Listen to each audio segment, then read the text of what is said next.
Selamat pagi pemirsa, apa kabar Anda hari ini? Bersama saya Puji Lestari, inilah kabar Indonesia.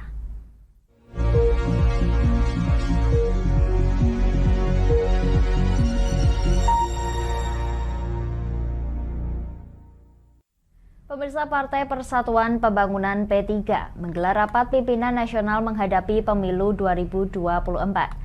Dalam Rapimnas tersebut, P3 secara resmi mengusulkan Sandiaga Salahuddin Uno sebagai bakal calon wakil presiden mendampingi bakal calon presiden Ganjar Pranowo di Pilpres 2024.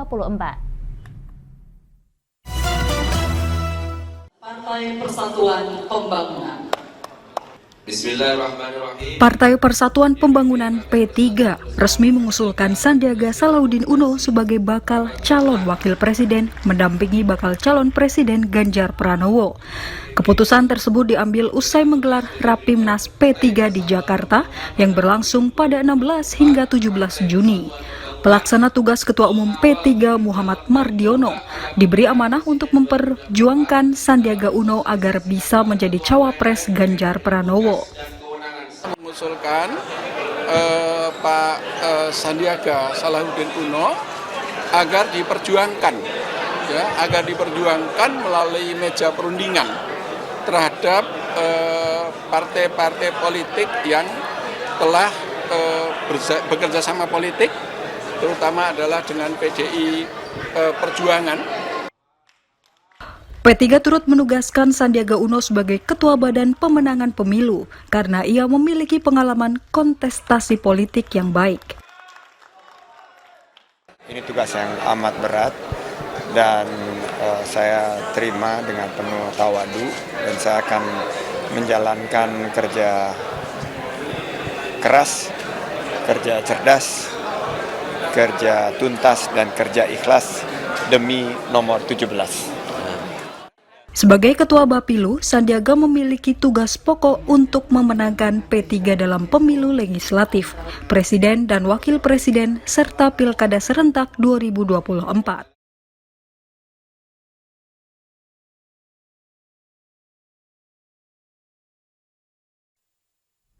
Pemirsa, ratusan calon jamaah haji yang sebelumnya terdaftar dalam tabungan haji atau ongkos naik haji beramai-ramai mengajukan klaim pembatalan karena diduga terpengaruh isu hoaks penggunaan dana haji untuk pembangunan infrastruktur.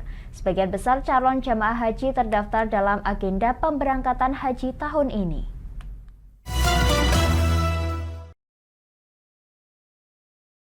Ratusan calon jemaah haji yang sebelumnya terdaftar dalam ONH atau ongkos naik haji beramai-ramai mengajukan klaim pembatalan karena diduga terpengaruh isu hoaks bahwa dana haji akan digunakan untuk pembangunan infrastruktur.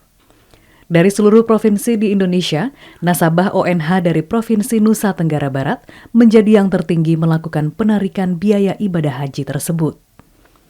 Hal ini diungkapkan anggota Badan Pengelola Keuangan Haji, BPKH Hari Alexander, saat menggelar rapat koordinasi diseminasi haji tahun 2023 lintas perbankan daerah dan Kanwil Kementerian Agama di Mataram pada Jumat 16 Juni.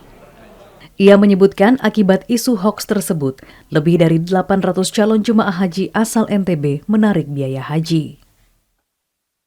Karena lansia-lansianya sekarang harus kita layani. Malah ada oknum free rider membawa kepada umroh. Nah, umroh ini kan sebenarnya nggak wajib, sunnah, walaupun silakan bagus ya, tapi wajib kan bener haji.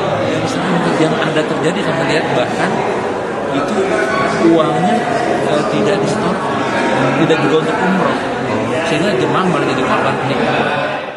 Hari menambahkan pihaknya akan memantau perbankan yang menerima setoran haji untuk lebih aktif melakukan upaya-upaya preventif melalui sosialisasi kepada nasabah tentang keamanan setiap dana haji yang disetorkan.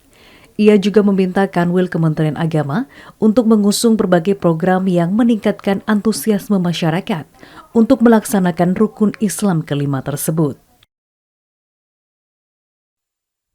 Pemirsa, sejak tahun 2019, Dinas Kesehatan Kota Cilegon menggalakkan program inovasi yang disebut Dorayaki atau donor darah untuk menurunkan angka kematian ibu.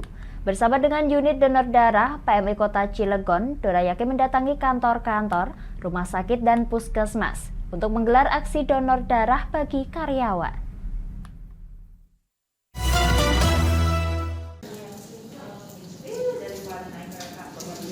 Dinas Kesehatan Kota Cilegon, Jumat 16 Juni, mengadakan kegiatan Dorayaki, yaitu donor darah untuk menurunkan angka kematian ibu yang diadakan di Aula Dinas Kesehatan setempat.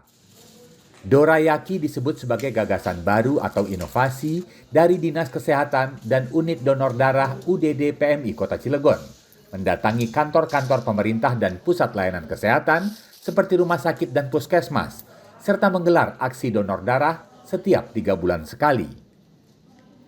Inovator Dorayaki dari Dinas Kesehatan Kota Cilegon, Rini Solihah, mengatakan tujuan utama Dorayaki adalah untuk mempercepat penanganan kebutuhan darah, mengantisipasi terjadinya kasus pendarahan pada ibu melahirkan yang bisa mengakibatkan kematian. Namun secara umum, kantong-kantong darah yang terkumpul untuk memenuhi ketersediaan stok darah pada UDD PMI Kota Cilegon dan bisa digunakan untuk kebutuhan pasien umum.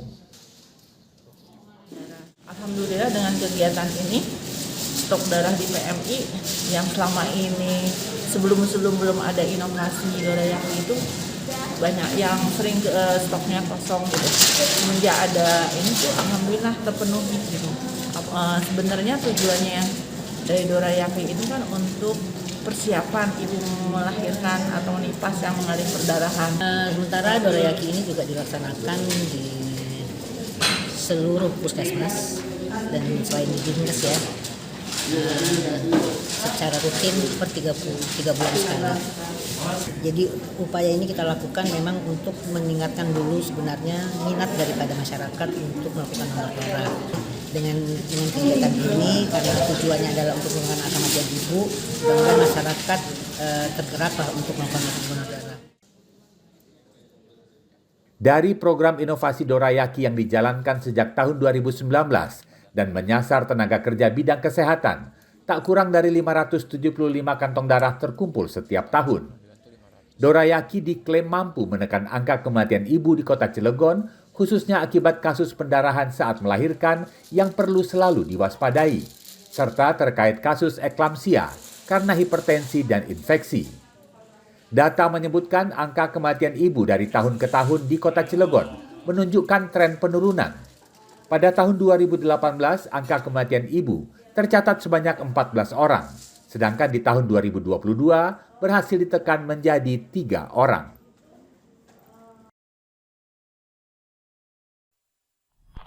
Kami akan jeda sejenak pemirsa, tetap bersama kami di Kabar Indonesia.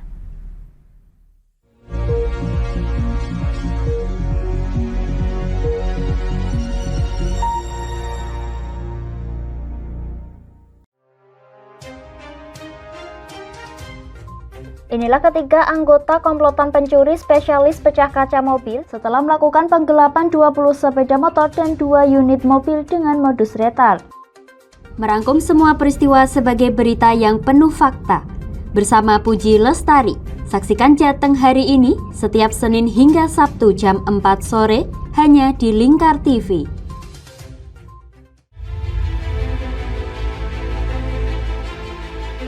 Memberikan pinjaman uang kepada saya dengan bunga 8% per bulan. Membedah opini narasumber, menggali lebih dalam untuk mendapatkan perspektif baru yang lebih faktual. Masalahnya, nota perbaikan kapal itu semua ada di saya. Kenapa Tomo bisa menunjukkan? Demi mendapatkan informasi yang solutif dan terpercaya dalam Bedah Opini. Setiap Rabu jam 11 siang hanya di Lingkar TV.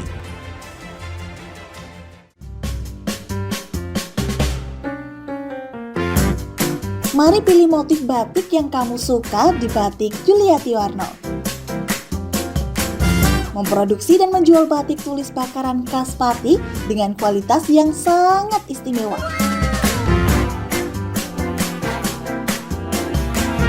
Cocok buat oleh-oleh, seserahan, bahkan untuk baju nikahan loh. Menyediakan berbagai motif mulai dari batik klasik sampai batik modern. Ayo borong segera Batik Yuliati Warno. Anda bisa melihat proses produksi batik secara langsung di rumah produksi kami loh. Alamatnya ada di Desa Langenharjo, RT 7 RW 3, Jalan Juwana Tayub, Kilometer 3, Kecamatan Juwana, Kabupaten Pati, Jawa Tengah.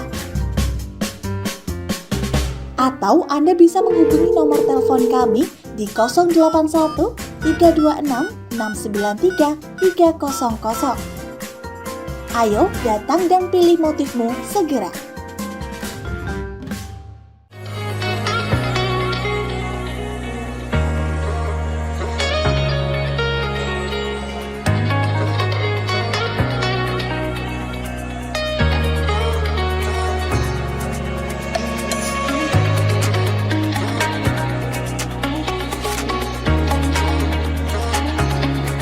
Hatta Kastor Pati, surganya alat tulis dan perlengkapan sekolah serta kantor.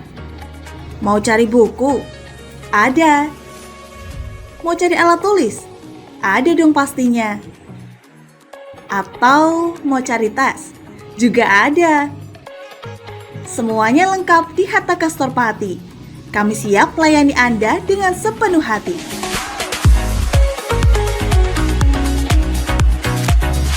Alamat kami ada di Jalan Pemuda nomor 204, Kabupaten Pati.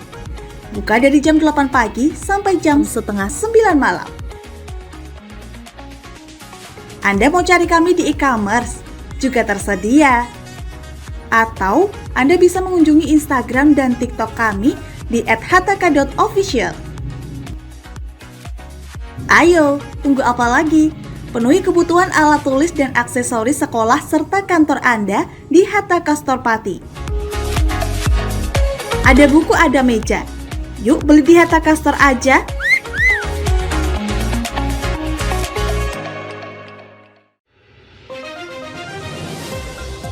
Modus kedua pelaku ini berpura-pura kehabisan bahan bakar kendaraan. Setelah pelaku dibantu, mereka kemudian melakukan kekerasan dan mengambil paksa sepeda motor korban. Saat tiba di lapangan terbang Okbab, rombongan langsung dihadang 5 orang yang mengaku sebagai anggota KKB. Yakni melakukan bujuk rayu kepada korban yang merupakan santriwati pada momen kegiatan belajar mengajar khusus. Menyajikan informasi-informasi hangat dan terpercaya bersama Kabar Indonesia setiap Senin hingga Sabtu jam 7 pagi hanya di Lingkar TV.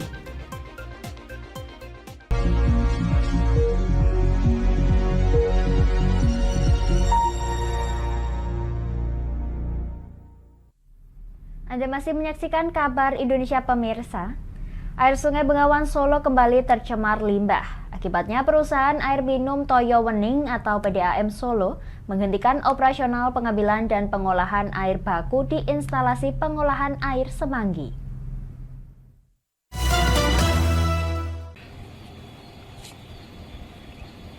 Pencemaran Sungai Bengawan Solo kembali terjadi. Perubahan warna air sungai terlihat di tempuran Kali Samin yang berada di Dusun Nusupan, Desa Kadokan, Kecamatan Grogol, Kabupaten Sukoharjo, pada Jumat siang 16 Juni 2023. Air sungai terlihat berwarna kecoklatan dan biru karena tercemar limbah dari industri alkohol maupun batik dan sablon di sekitar Sungai Bengawan Solo. Mulyono, Supervisor Instalasi Pengolahan Air IPA Semanggi PDAM Solo mengatakan, limbah diduga berasal dari industri alkohol yang mulai diketahui pukul 6 pagi tadi. Air di sekitaran intake atau tempat pengambilan air baku diketahui petugas jaga berwarna pekat. Akibat pencemaran ini, pihaknya menghentikan operasional. Penghentian ini lantaran kualitas air baku sangat tidak layak. Itu sudah berwarna coklat, sedikit kehitaman, hampir masuk ke sedapan air baku kita, makanya tadi jam 6 untuk pompa kita off-kan, kita matikan, terus untuk valve-valve-nya kita tutup biar limbahnya tidak masuk ke sedapan tampungan kita. Pencemaran Sungai Bengawan Solo selalu terjadi setiap tahun di wilayah setempat. Pencemaran diduga berasal dari limbah-limbah industri rumahan atau UMKM yang berada di sekitar aliran Sungai Bengawan Solo.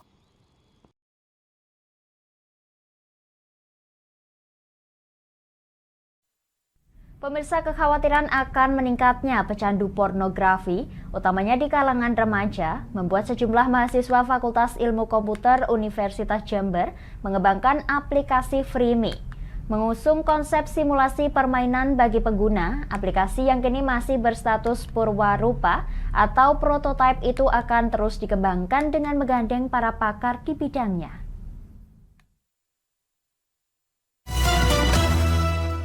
Kengeriannya tentang PMO ini. Jadi sebelumnya berangkat dari keprihatinannya akan fenomena kecanduan pornografi yang berimbas pada meningkatnya angka kekerasan seksual, membuat sejumlah mahasiswa Fakultas Ilmu Komputer Universitas Jember mengembangkan aplikasi bernama Freemi.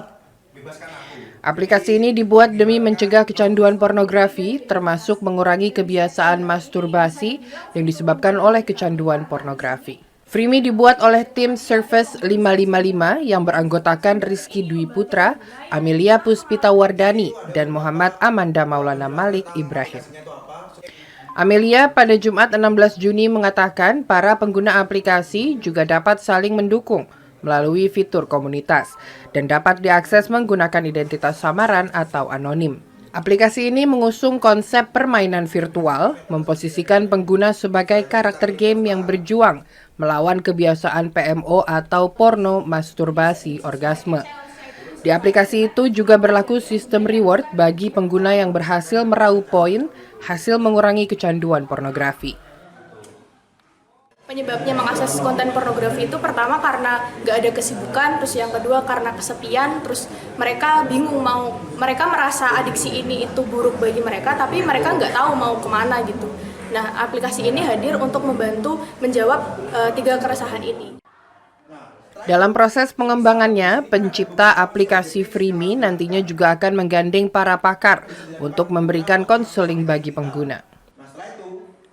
Surface 555 ini sudah berkomunikasi bahkan dengan pakar yang berkaitan dengan seksologi gitu ya, ilmu tentang seks, kemudian pakar tentang adiksi PMO, dan tentunya mendapatkan banyak masukan sehingga nantinya perlu mendapatkan banyak sentuhan lagi sehingga ketika ini nanti benar-benar dirasakan oleh masyarakat itu bisa bermanfaat dan dirasakan benar-benar. Meskipun masih sebatas purwarupa atau prototipe, aplikasi yang telah dikembangkan selama 3 bulan terakhir ini berhasil menjuarai User Experiences Competition 2023 tingkat nasional yang digelar di Universitas Gadjah Mada beberapa waktu lalu. Aplikasi ini akan diluncurkan untuk publik setelah melewati proses riset serta pengembangan lebih lanjut agar lebih sempurna dan bermanfaat bagi masyarakat. Kami akan jeda sejenak pemirsa, tetap bersama kami di Kabar Indonesia.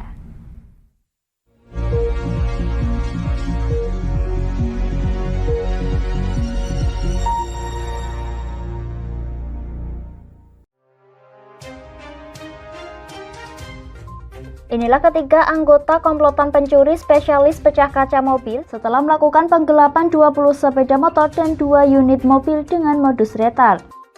Merangkum semua peristiwa sebagai berita yang penuh fakta. Bersama Puji Lestari, saksikan Jateng hari ini setiap Senin hingga Sabtu jam 4 sore hanya di Lingkar TV.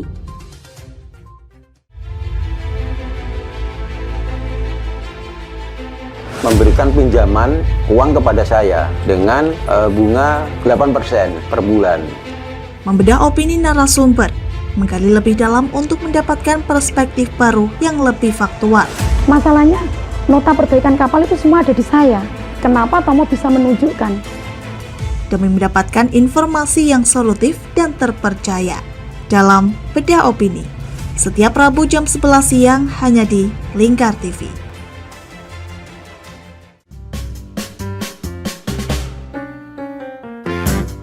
Mari pilih motif batik yang kamu suka di Batik Juliati Warno.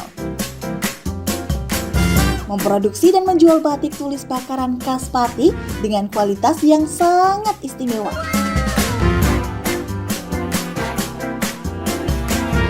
Cocok buat oleh-oleh, seserahan, bahkan untuk baju nikahan loh. Menyediakan berbagai motif mulai dari batik klasik sampai batik modern. Ayo borong segera batik Yuliati Warno.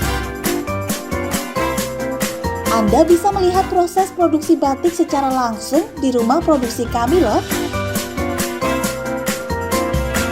Alamatnya ada di Desa Langenharjo, RT 7 RW 3, Jalan Juwana Tayub, Kilometer 3, Kecamatan Juwana, Kabupaten Pati, Jawa Tengah. Atau Anda bisa menghubungi nomor telepon kami di 081 326 693 300. Ayo datang dan pilih motifmu segera.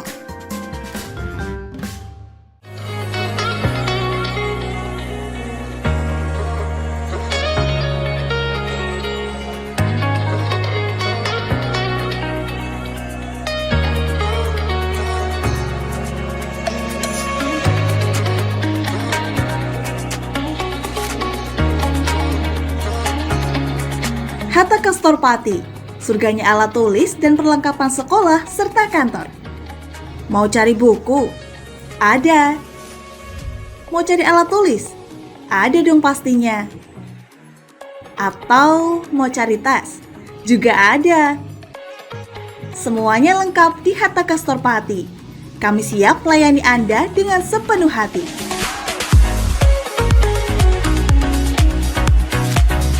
Alamat kami ada di Jalan Pemuda nomor 204, Kabupaten Pati. Buka dari jam 8 pagi sampai jam setengah 9 malam.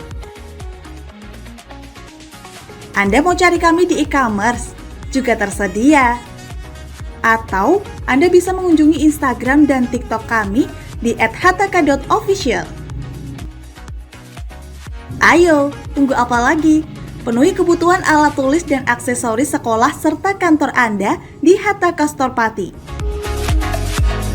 Ada buku, ada meja. Yuk beli di Hatta Kastor aja.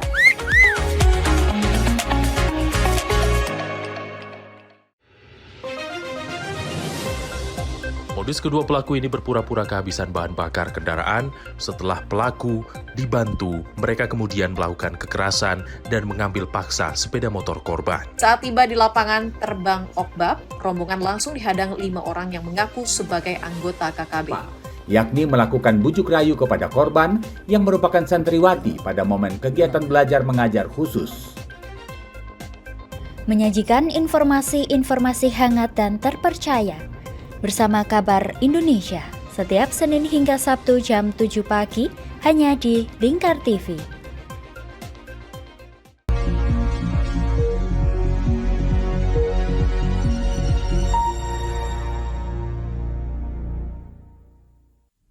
Anda masih menyaksikan Kabar Indonesia pemirsa.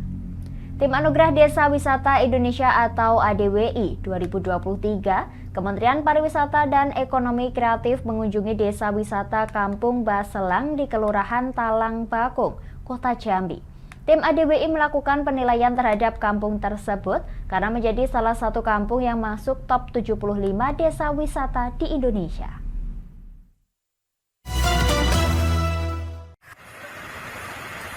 Desa wisata Kampung Baselang, Talang Bakung, Kota Jambi masuk top 75 desa wisata Indonesia berdasarkan penilaian Kementerian Pariwisata dan Ekonomi Kreatif Kemenparekraf. Selanjutnya, desa wisata tersebut kembali dinilai oleh Tim Anugerah Desa Wisata Indonesia (ADWI) dari Kemenparekraf Jumat 16 Juni. Berbagai produk UMKM dari masyarakat setempat pun ditampilkan dalam penilaian tersebut. Wakil Gubernur Jambi Abdullah Sani, usai mendampingi tim ADWI mengatakan, meski hanya satu desa di Jambi yang masuk top 75 desa wisata, namun hal ini menjadi suatu kebanggaan tersendiri. Ia berpesan kepada masyarakat di Kampung Baselang untuk meningkatkan sinergi dalam pengelolaan wisata agar dapat meningkatkan ekonomi masyarakat. Yang penting bagi kita bukan persoalan mau mendapatkan juara atau tidak, tapi dengan spirit dan semangat ini mudah-mudahan akan kita tingkatkan Baselang tadi, bersama-sama berkolaborasi semua elemen kita ini untuk bersama memajukan ya dari pihak ekonominya, dari pihak kulinernya, dari pihak seninya, budayanya. Dan istimewa insya Allah nanti ini tidak kalah pentingnya dengan urusan kaitannya dengan ekonomi masyarakat. Desa wisata Kampung Baselang merupakan desa wisata agro yang semua penduduknya memanfaatkan lahan untuk pertanian, utamanya sayur mayur. Daya tarik kampung ini adalah hasanah perpaduan budaya migran dengan budaya asli Melayu Jambi yang dipadu dengan ragam produk olahan buatan tangan hingga kekayaan kuliner. Adapun hal yang menjadi penilaian ADWI 2023 dalam menentukan desa wisata terbaik Indonesia, yakni keberadaan penginapan dan toilet, digital dan kreatif, cenderamata, kelembagaan desa wisata dan kebersihan, kesehatan, keamanan, serta kelestarian lingkungan. Pemirsa, Taman Warga Satwa Semarang atau Semarang Zoo menambah koleksi satwanya dengan dihadirkan 2 gajah bernama Bona dan Zela. Gajah berjenis kelamin jantan dan betina tersebut sebelumnya dirawat di PT Taman Wisata Candi Borobudur Prambanan dan Ratu Boko TWC di Magelang.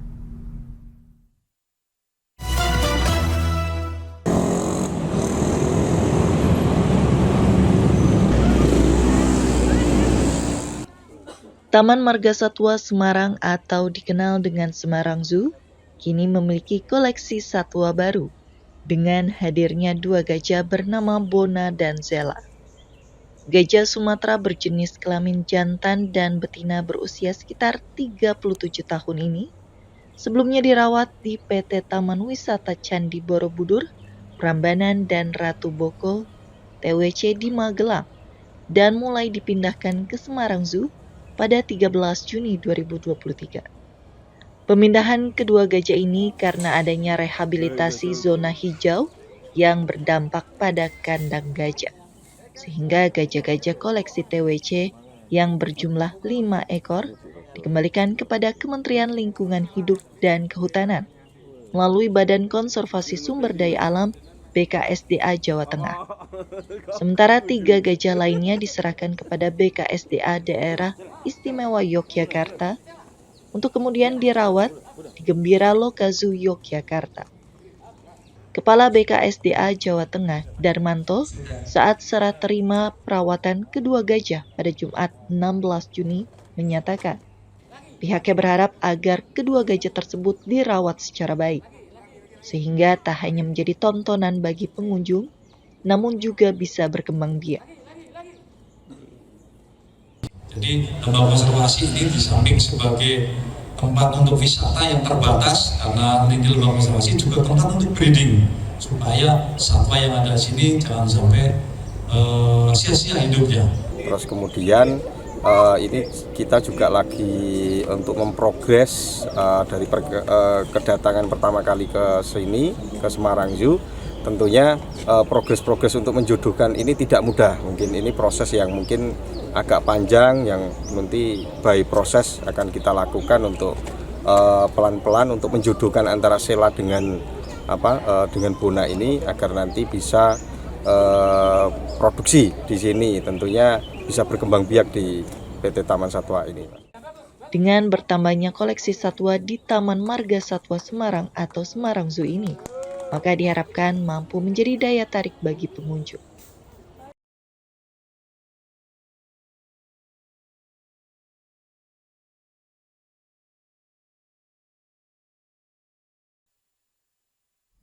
Demikian kabar Indonesia pemirsa, nantikan kabar Indonesia selanjutnya hanya di Lingkar TV. Saya Puji Lestari pamit dari hadapan Anda, selamat melanjutkan aktivitas Anda, selamat pagi dan sampai jumpa.